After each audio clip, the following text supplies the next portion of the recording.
Thanks so much for joining me for my luxury beauty favorites of the year so far. This is a mid-year check-in. I did one earlier this year. I'm trying to do them quarterly, so it's not just at the end of the year, because I feel like the products that come at the end of the year get more attention and I kind of forget about what I tried out earlier. So it's kind of a reference point for me too, to check back to see what I'm loving, although I have to say there are a few here that might be surprises because they are fairly new, really new actually. But some are favorites from, I want to say last year as well. So we have a mix of new and not new at all. Starting with a brand new item that I don't think I've even unboxed or talked about before, but I received it right before we traveled on a trip and I thought, let me just take this with me, and I didn't have time to film it, but it is a recommendation many of you have given me, and I'm looking at mineral sunscreens really closely, and this one came up. You can see it's been used quite a bit. It's the TATCHA Silk Sunscreen, and I have it on now. I've actually been using it without foundation, so I'll just put this on, a little bronzer, some brows, and then I'm pretty much done. Maybe a little bit of concealer under the eye, but I love this for everyday no makeup makeup. It provides SPF 50. I will unbox this, gosh, in another video because I'll be buying another one. So when I do buy another one, I'll give you a closer look. It doesn't hold up well though, I'm gonna say. If you're traveling, like if you want it to look pretty, it won't, but I like that it's slim, really easy to pack. We will be going on a trip this summer, so I'm gonna take a brand new one with me, but really quickly impressed with this. I love that it just kind of blurs the skin a little bit. I don't know if that's its intent. I haven't read that much about it, except that it's got mineral SPF and it has niacinamide and hyaluronic acid as well. So it's been really lovely on the skin. Actually, I think I took photos with this on and it looked really nice. So I put that on with some of the Color Science SPF powder products. Great combination, so can't say enough about this. So I went in with this first. Let me know if you love this too, but I'm really impressed with it. And I try out a lot of SPF. There are so many products that I love. As I was trying to narrow this down, it was hard for me to pick one or even two products per category because I love so many of them. So it really came down to what excited me the most. And then the second thing I thought about was how frequently am I using these products? And the third might be that they're hero products. Okay, so those might be the three criteria that came to mind. So hero products, how frequently I use them, and how excited I get about them. So I'm not saying that there aren't other lovely products because I have so many and I've tried so many, but these are the ones that fit that criteria. So if there are favorites that you're wondering about that I've mentioned in the past that aren't here, it's because they don't meet those three criteria, but it doesn't mean they aren't wonderful as well. Next, going in with foundation, again, the Sublimage L'Essence de Teint. It was so impressive that evening I wore it, and then it just seemed to get better over time.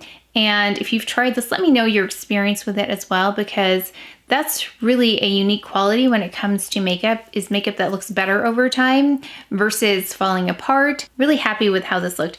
And there was a question about this versus the Cushion Foundation by CHANTECAILLE, which I really love. One of the main differences is the texture. So this has like a creamier quality to it. That one is a thinner consistency. This one has a dewier finish, and the CHANTECAILLE Cushion has more of a satiny finish. Those would be the main differences. I still need to do a side-by-side with them just to see, but from my observations, that's the difference. Of course, the SHISEIDO brush is a favorite. I applied it with this.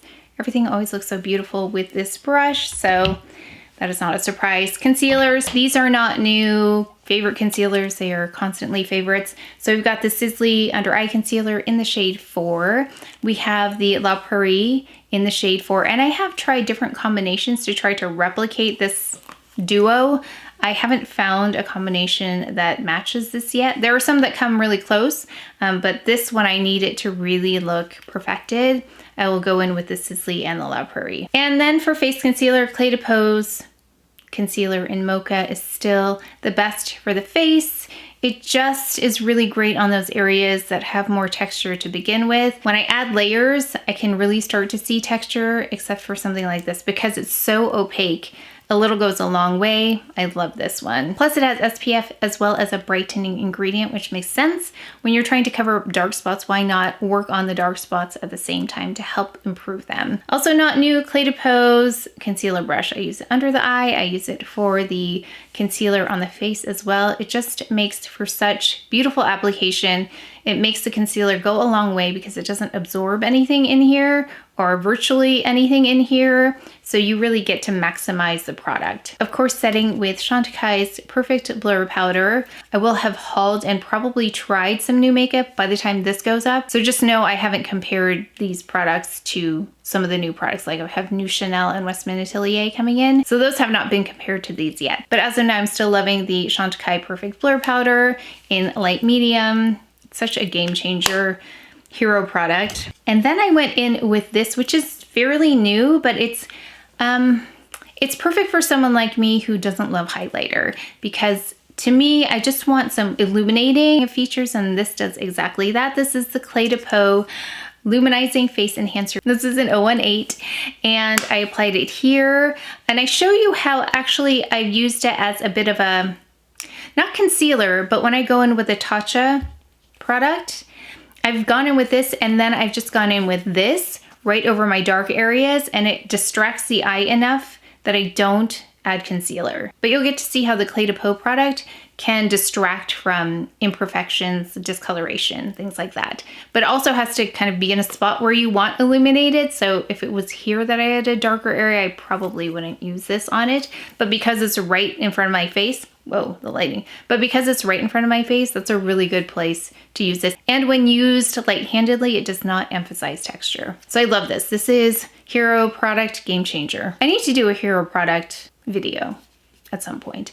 Then I went in with bronzer, which this is a new favorite. It's the Charlotte Tilbury Sun-Kissed Glow Bronzer. It's so easy to use. It's the perfect shade for me. So if you are my coloring, this is going to be a great shade for you. If you're looking for something that has red in it though, you're not going to find it in here, and I don't really get along with bronzers with red or pink in them. So this is in the shade medium, and I use the Charlotte Tilbury bronzer Kabuki brush with it, and it works really, really well.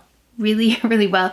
And I've tried this with a different brush and it didn't apply as well. So I think part of the success of this is this combination. Did I mention the Buff and Blur brush is also a combination that I love with the Perfect Blur powder. I'll put a picture. But these are the two that I use together. Now for eyes, I debated on this because I feel like I talk about this palette all the time.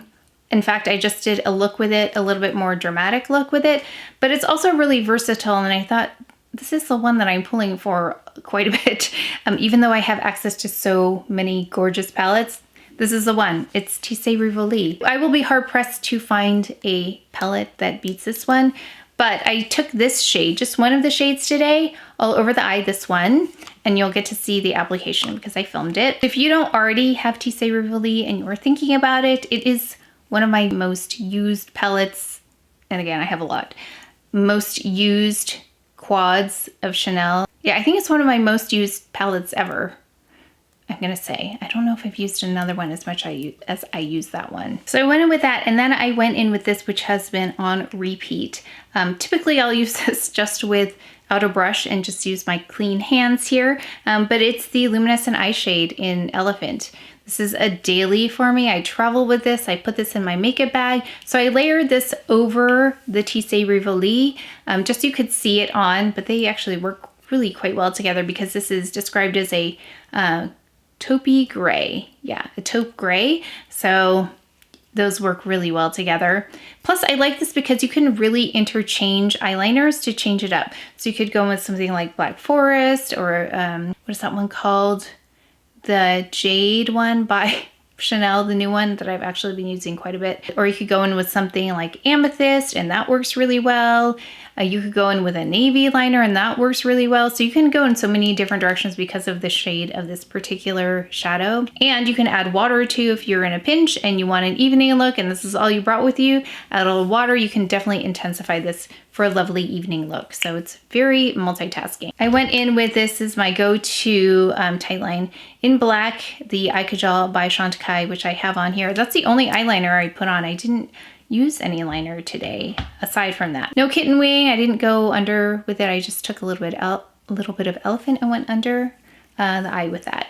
And then for mascara, I think we all know this is the CHANTECAILLE Faux Cils Longest Lash Mascara. Love it. Continue to love this, and have yet to find anything that will beat it. I'm predicting that will be a favorite at the end of the year as well. We'll see. I will continue to test out mascaras, but that one's just such a really, really lovely one. Oh yeah, and then I took a little bit of this. I love this for a multitasking product. I traveled with it. I used it for eyeshadow. I used it for cheek without blush. Actually, I used a little bit of the Clé de Peau, that face, the Luminizing Face Enhancer. Yeah, the Luminizing Face Enhancer. And then I went in with this CHANTECAILLE Sunbeam in Ray. So I just went above it. Actually, I just used my hands. I just went like this on my cheeks and then on my eyes, and then I added mascara, and then that was it. So this is a really great one. I did add it for a pop of color. It reminds me a little bit of Lion, the luminescent eye shade in Lion. This one's more even in terms of the particles of shimmer in this product.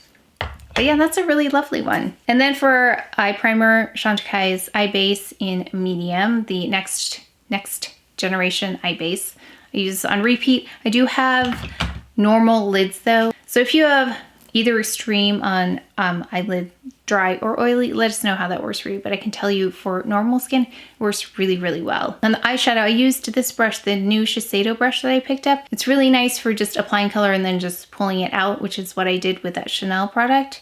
Really great if you don't want to mess with too many eyeshadow brushes. Really great one. I can't forget brows. This is my winning duo now. We've got the Dior Show Onset Brow in 32. I apply this first. So that's another change or another favorite is the way I apply it. So I prefer applying this first now. I'm going in with this Florasis. I love this one. It works really well just to fill in all the sparse areas. It does a really nice job. Quick application as well. Then for cheek color, this is a newer one to me, but I like the brightness of this one. It's not like super shimmery or anything like that. It's number 72 by Chanel. It's a beautiful brightening kind of blush. So I just added that as a pop of color today.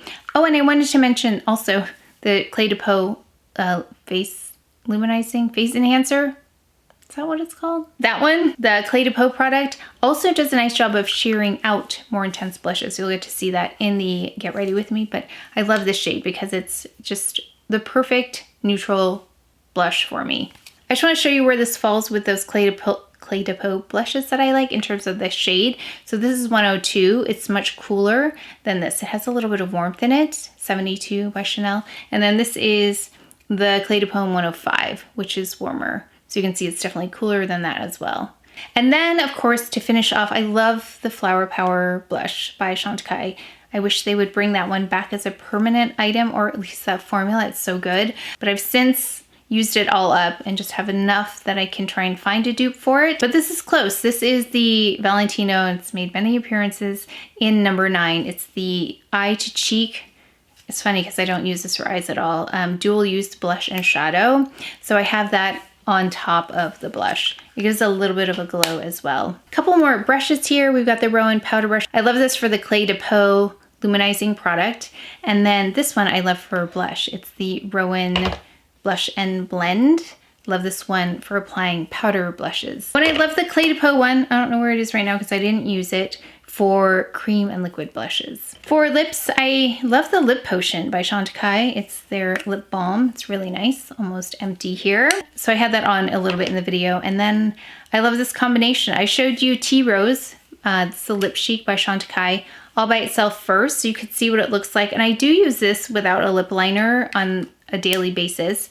But when I want it a little bit more pulled together, I use this first, the Lip Definer in Natural, which is what I have on now, which is what I used in a recent video, where I apply this first and then I go in with Tea Rose. It just evens out my lip color first, and then I'll go in with the Lip Chic after that. And then a couple of fragrances.